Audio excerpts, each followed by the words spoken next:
Here's a random fact. Did you know that Sao Paulo has the largest Japanese population outside of Japan? In fact, Sao Paulo is one of the largest and most diverse cities in the world. Built by generations of immigrants, its streets are shaped by the Italians, the Arabs, the Bolivians, and countless other communities. As a Korean immigrant myself, I want to understand the people who came to Brazil searching for a new life, and how they transformed the city in the process. So join me as I explore the immigrant communities of Sao Paulo, Brazil. Hola, bom dia. Right now I'm in Sao Paulo, and today I'm gonna check out the Museum of Immigrants that's here in the city. Now, when we talk about these large cities in North America that's been shaped by immigrants, it's easy to think about places like New York, maybe Toronto, and people just kind of forget that Sao Paulo is also a big cosmopolitan city that's been highly shaped by immigrants. I'll start with the museum today, but after that, I want to check out some other famous neighborhoods here in the city. Well, before we get started, maybe I'll stop by for a coffee. Tem café? Sem açúcar? Sem, sim, por favor. These places are called lanchonetes or snack bars. They're like everywhere in Sao Paulo and other parts of Brazil as well, where you can literally get anything. You can get yourself a cup of coffee, you can get some snacks, you can definitely get a full meal. There's beers, there's like a bar where you can get all the booze you want. Yeah, I really like it. It's just the kind of place where you can come in at any time of the day and you can get whatever you need. So I really like that. And as for the coffee, no, it's not very good, but that's what diner coffees are like. Okay. Obrigado. All right, that was a nice little morning coffee. And let's get on to the museum.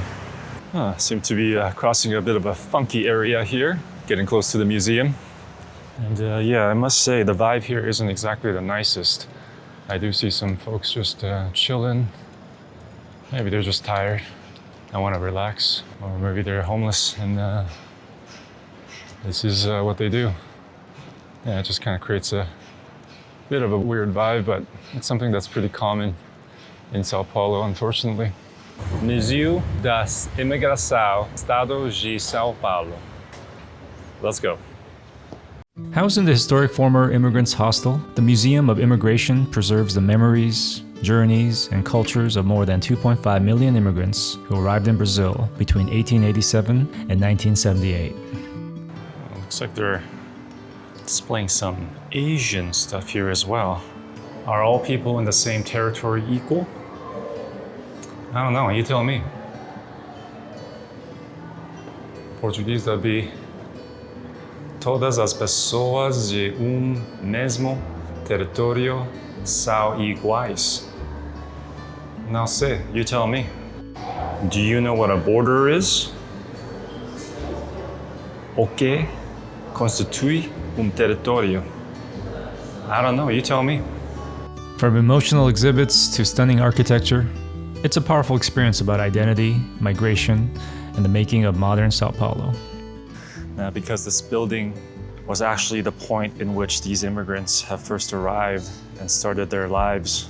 They've got these beds, which are the replicas of the kind of conditions that they were sleeping in as they first arrived to a new country. Oh, these bunk beds, they kind of give me these hostel trauma here. After having taken a look at the museum, it was time for me to explore some of the neighborhoods formed by the immigrants.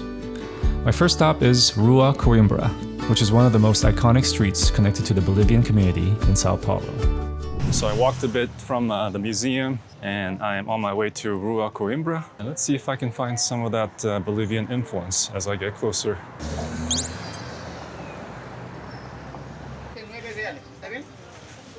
Wow, I'm starting to hear some Spanish.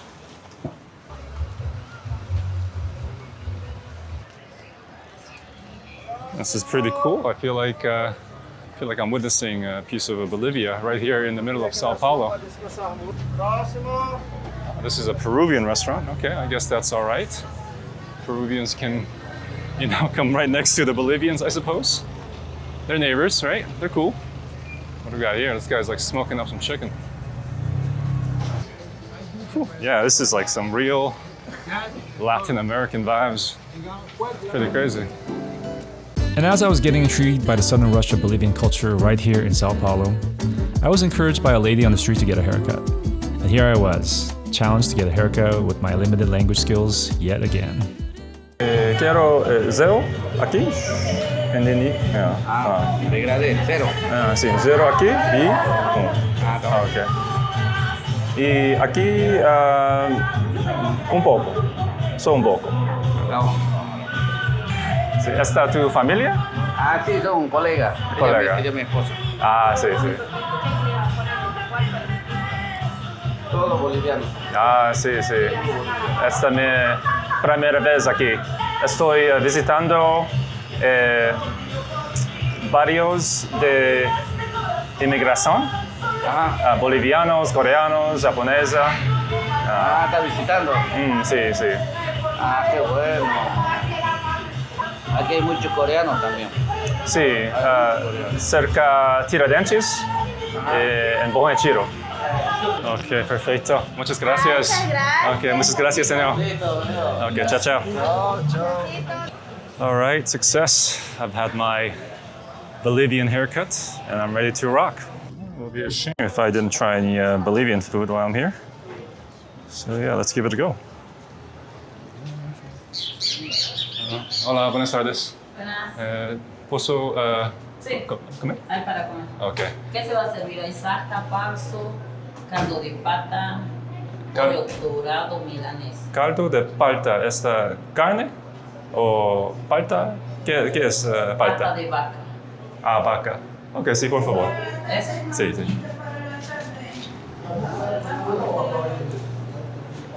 Gracias. ¿Cómo se dice? Caldo de pata. Pata. Okay, again. So apparently caldo de pata is like some sort of a cow's feet soup. I see some rice. I see this big thing of yuca. It's kind of like a potato, but it's like more local to this place. And I see some cow feet. Wow. So yeah, it's full of gelatin. Oh, it tastes really nice actually. Looks like they have some beef intestines as well. Nope. That was like some sort of carrot thing. It's like a root vegetable. It's a real hearty meal. Ooh, that soup is like similar to something that you have in Korea. It's called a solodkan, which is also made with cow's feet. Put some hot sauce into this.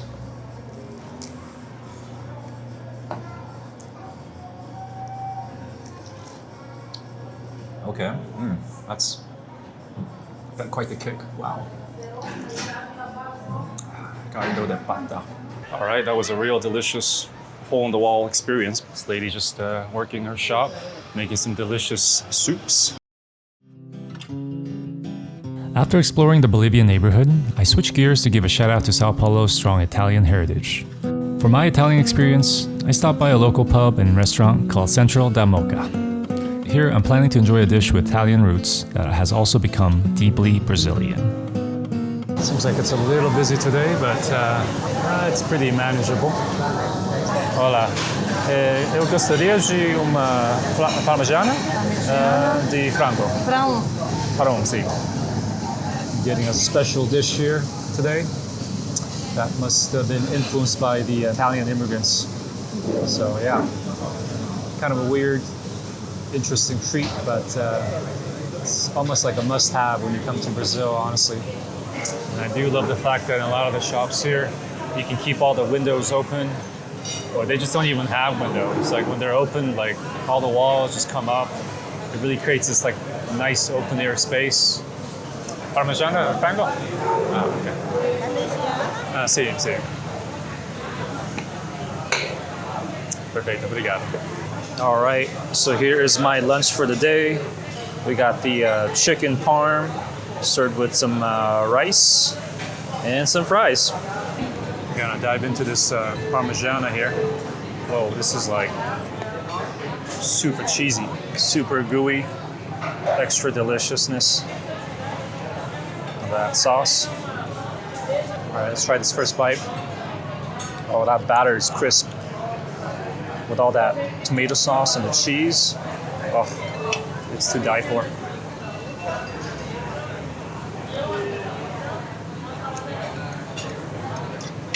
Yeah, there's nothing like it. I mean, I've had like parm and stuff like that before on a sandwich or whatever in these like Italian joints in North America.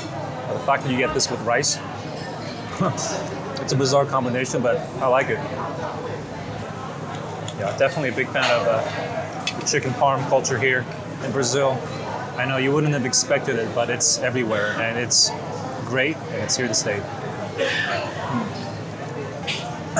And you know I'm a rice boy, so the fact that I can eat such nice meat dish, a little bit of rice, that's perfect. Oh boy, complete annihilation and a completely satisfied customer. That was a 10 out of 10. The Italian community has definitely left its mark on Sao Paulo, but the city's cultural mix doesn't stop there. Moving further east, another major influence comes from the Arab community. After a few days, I decided to visit Brás, a lesser-known part of Sao Paulo for most tourists. Just leaving the subway station Armenia here. This is like close to Bom Retiro and Brás neighborhood, where there's a lot of Lebanese immigrants. I feel like I definitely entered a non-touristy part of the city. I gotta say, in this immediate neighborhood, I'm realizing that it's really gray and industrial. Sao Paulo has places where it's pretty lush and green, but just as I leave the station, everything's looking pretty damn gray. And it doesn't help the fact that it's actually a pretty gray day as well. But hopefully the shawarma is nice and hot. Salam alaikum, you know? Inshallah. Yeah, definitely a bit of a grimy looking vibe here, but that's just how it is for the everyday life here in Sao Paulo. I mean, you do have a certain amount of people with really nice homes and beautiful lush gardens, gorgeous apartments. But I think a neighborhood like this really just kind of shows you the average day in the life of a Paulista. And in my travels, it is my goal to show you as natural and unfiltered as possible with these local neighborhoods. So if that's more your vibe and you want to see more of this, you can click subscribe and see more. Seems like I definitely entered a pretty funky neighborhood. I'm almost getting like a bit of projects in Brooklyn kind of vibes. Yeah, things are looking a lot more desolate, and it's definitely not an area that I would want to come at night. All right, now I'm starting to see more Arab restaurants. I've seen some Chinese places too, actually. Whoa, this is like a pretty fancy looking Chinese place. Seems kind of out of place. But all right, we're all into this together, I guess. Oi, boa tarde.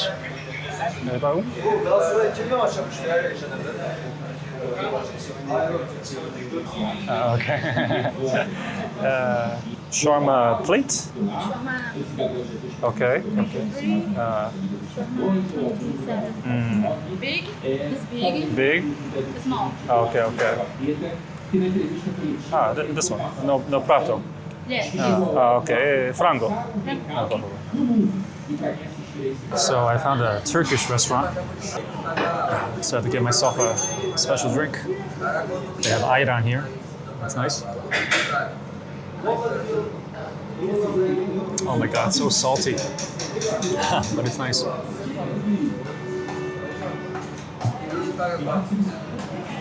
Well, here's my dinner tonight. It's a shawarma plate. It's definitely looking a lot more overly fancy than I had expected. All right.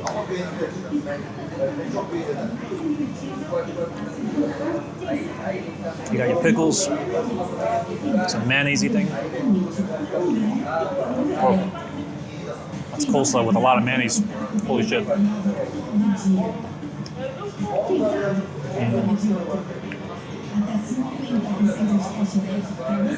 All right. Got the actual shawarmas. Kind of looks like a mini shawarma chopped up and just turned into like a fancy plate for no reason. Oh well.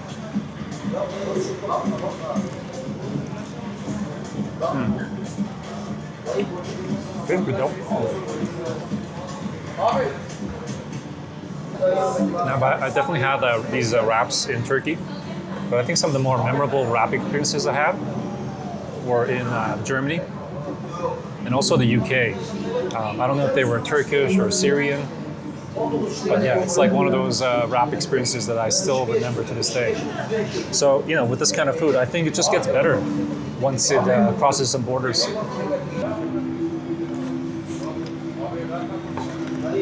Thank you. That's unexpected. Get a bit of a French fry ceremony. All right, well, that makes the plate, I guess, more worth it. Honestly, for a while, I thought it was just like a shawarma with like some fancy garniments.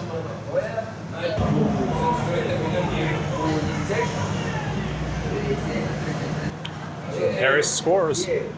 And that was the loudest goal I've ever heard. Jeez. Okay. Obrigado. 감사합니다. Kamsahamnida. Perfeito. Kamsahamnida. Perfeito. Ciao, ciao. Very friendly little exit here. Oh, this is interesting. This place is called Desi. And we got the Bangalore restaurant. Yeah. Hello. You work? You work? No. You have chai? Chai, yeah. Okay. Thank you.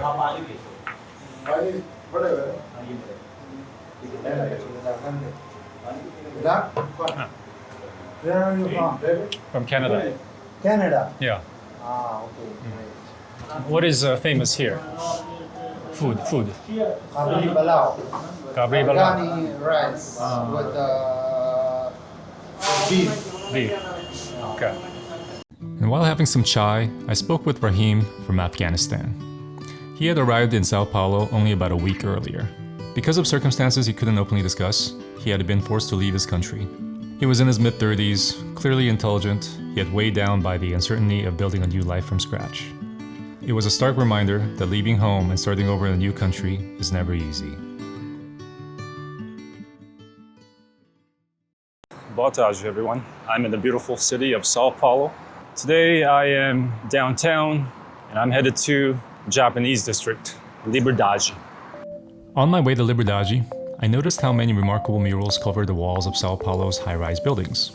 Without the vast and beautiful works of art, the city might have felt more like an urban, concrete maze. I admired the creativity and dedication behind transforming the downtown core into something more vibrant and visually alive. All right, here I am, Liberdade, largest Japanese community outside of Japan. And it's a Sunday, usually it gets pretty packed here. I don't know, everyone's like so into Asian stuff these days. So yeah, it's gonna be pretty crowded, but let's see if I can get like something interesting. And yeah, this is where I start to really appreciate the fact that Sao Paulo is quite cosmopolitan. It's probably one of the best Latin American cities for Asian food, honestly. Okay, so here's the deal. It's true that Sao Paulo is home to the largest Japanese community outside Japan. And yes, Liberdade was historically the neighborhood where many Japanese immigrants first settled, and it still stands as a symbol of that history today. But over time, most Japanese Brazilians spread across the city, living alongside the broader Brazilian community in many different neighborhoods. So I quickly realized that Liberdade wasn't necessarily the best place to understand what immigrant life in Sao Paulo looks like today. Instead, I hopped on a train to another East Asian neighborhood, one that felt a little closer to me culturally, Bom Retiro. First thing you notice once you get to Tiradentes is that you get this beautiful plaza. It's a bunch of government buildings. It's quite nice. And the fact that this is the entrance to Bom Retiro, a place where there's a lot of Koreans in Sao Paulo, is quite nice. Now, Bom Retiro isn't exclusively a Korean neighborhood. It's not exactly even recognized on Google Maps or any of that here in Sao Paulo.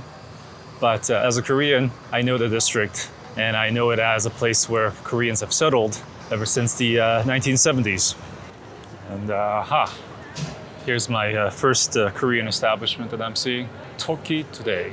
Yeah, it does look nice, but it doesn't look particularly Korean, so I'm just gonna have to pass on this one. But keep up the good work, Koreans. I'm just walking around, and here's my first soju lady. And that didn't take long. It took me just about 5 minutes into this neighborhood. And there she is, because this is a Korean supermarket. Sarang Mart, Market of Love.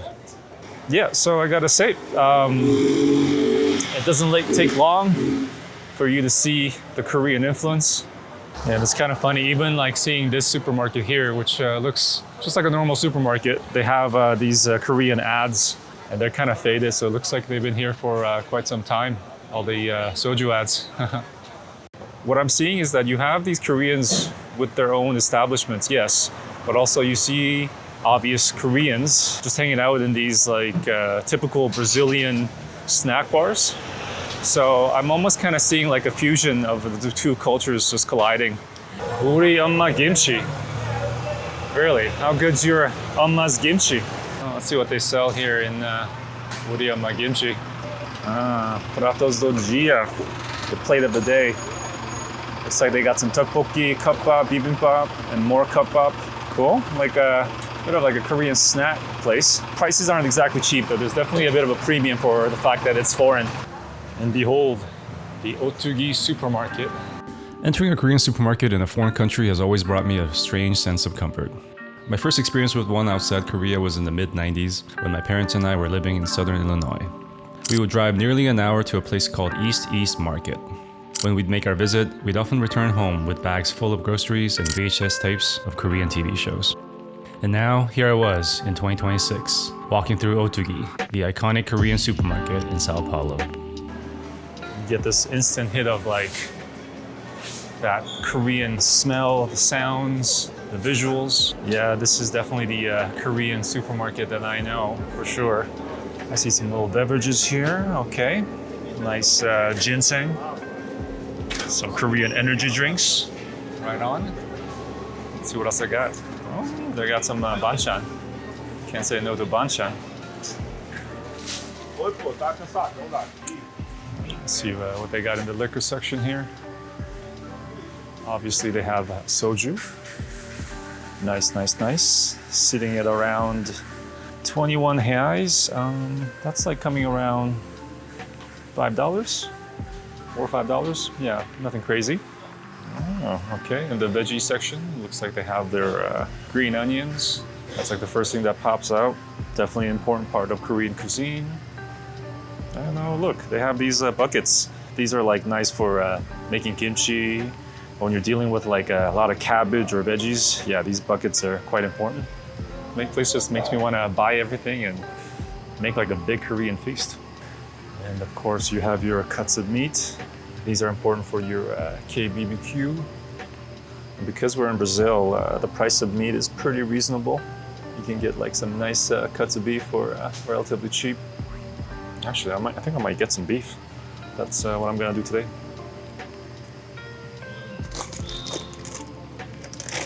And now we have the dumpling section. Very nice, very important. Frozen dumplings have come a long way, and these are absolutely delicious these days. And Bibigo, yeah, it is a good brand, but oh, whoa, what's going on here? It's a little too many boy idols. Like, that's like 20 different guys here just for some mandu. Yeah, that's a bit of a burden. Sorry. Oi? Oh. Okay, tengo crust. Sí.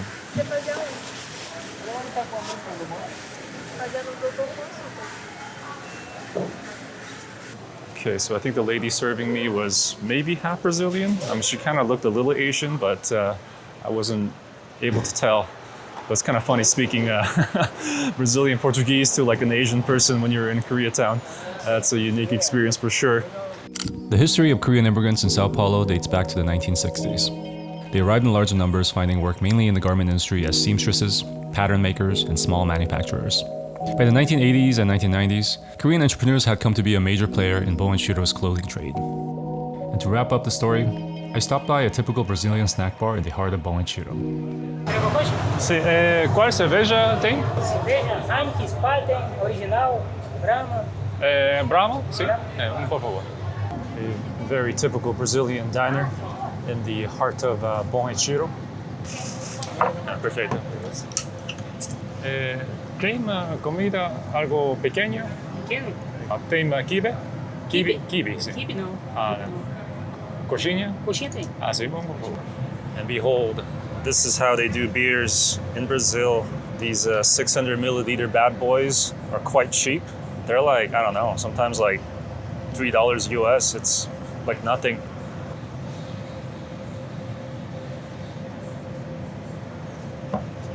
Okay, perfect.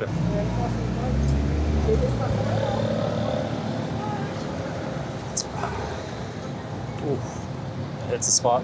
And the little snack for today is also quite Brazilian. These are coxinhas. It's like some shredded chicken inside this bready thing. It's like everywhere in Brazil. And I figured I'd go super Brazilian while I'm finishing up the video here in Bom Retiro.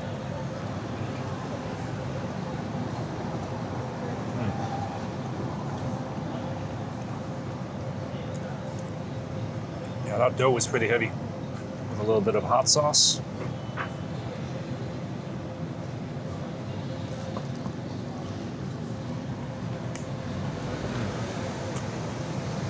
Muito bem.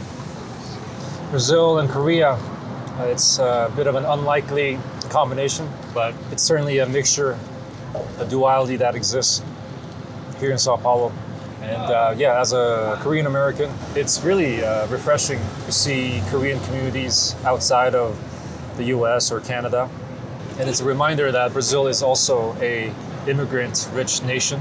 And on that note, this will end my video for Sao Paulo.